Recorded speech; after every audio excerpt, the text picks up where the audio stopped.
Nymphicus hollandicus. E por que não chamar só de calopsita?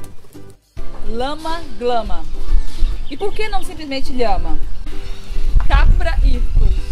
E por que não chamar simplesmente de cabra? Porque eu optei por utilizar o nome científico, ao invés do nome popular, que varia de lugar para lugar. Mas o que é o nome científico? É um nome exclusivo para identificar uma espécie.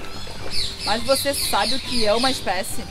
Você sabia que existem regras para que a gente defina esse nome científico?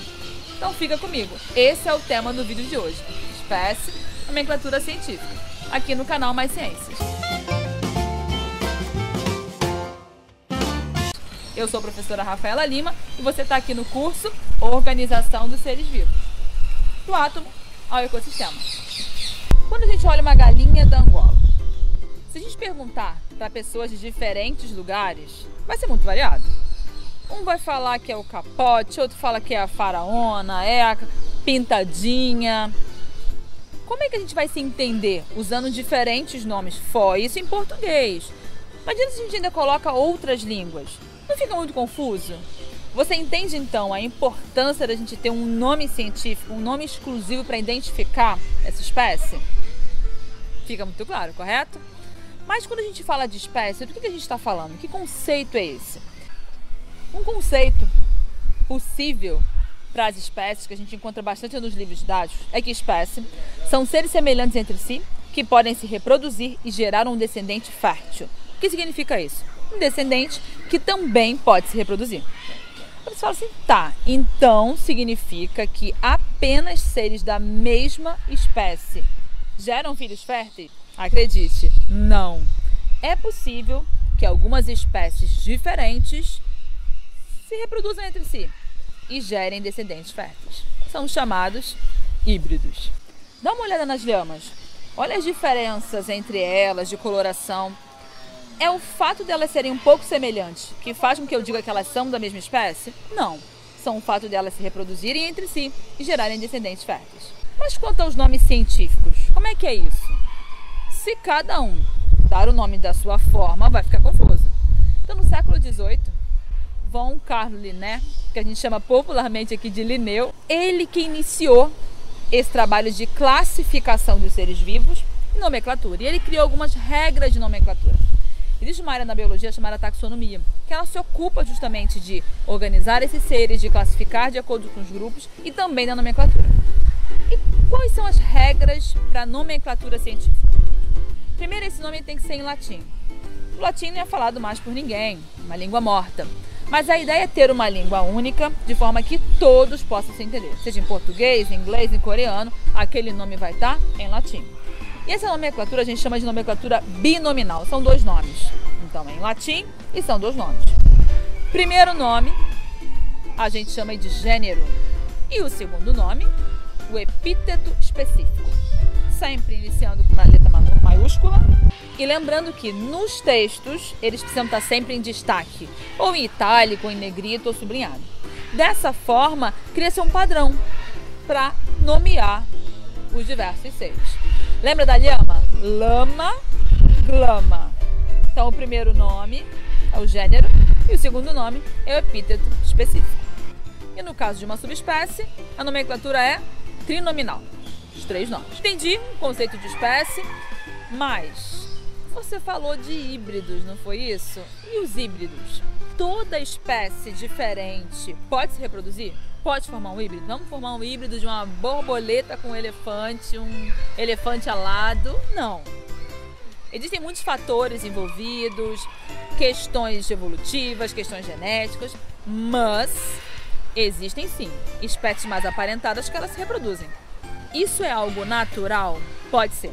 Existe um processo de hibridação natural, mas muitos dos casos são sim ação humana, promovendo aí ou por fertilização in vitro ou em cativeiro essa hibridação. Exemplo, uma lhama com um dromedário, a chamada cama. São animais de ambientes absolutamente distintos que num ambiente de laboratório, fertilização in vitro, gerou um descendente? Gerou. É algo natural? Não. Outro muito famoso é o ligre. tigre com leão. E tem também o burro e, no caso da fêmea, a mula. Animais muito populares aqui no Brasil para trabalho, animais muito fortes, que são inférteis, ou seja, não conseguem se reproduzir, mas são frutos do cruzamento de espécies diferentes, de um jumento com uma égua. E para te dar um exemplo de hibridação natural, vou te dar um exemplo aqui da Mata Atlântica. A gente tem aqui um sagui nativo, que é o Calitrix aurita, também conhecido por alguns como sagui caveirinha. Ele é nativo da região e há mais de 200 anos atrás, frutos de tráfico de animais silvestres, foram introduzidos na Mata Atlântica duas outras espécies. O Calitrix penicillata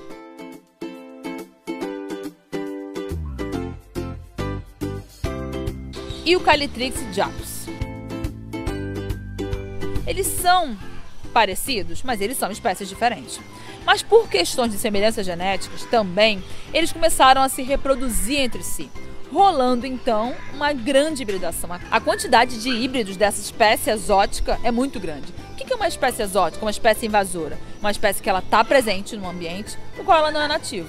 E aí ela pode causar e causa diversos desequilíbrios, por falta de predador, competição acirrada, entre outros. E é o que está acontecendo aqui na Mata Atlântica. O nosso sagui, o aurita, está em risco de extinção.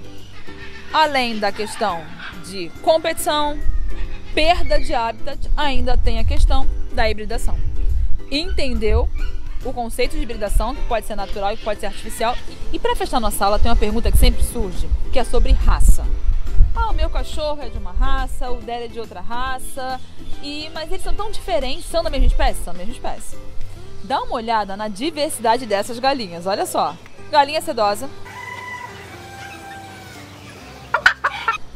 galinha de peruca, galinha arrepiada. Olha essa brama com essas perninhas.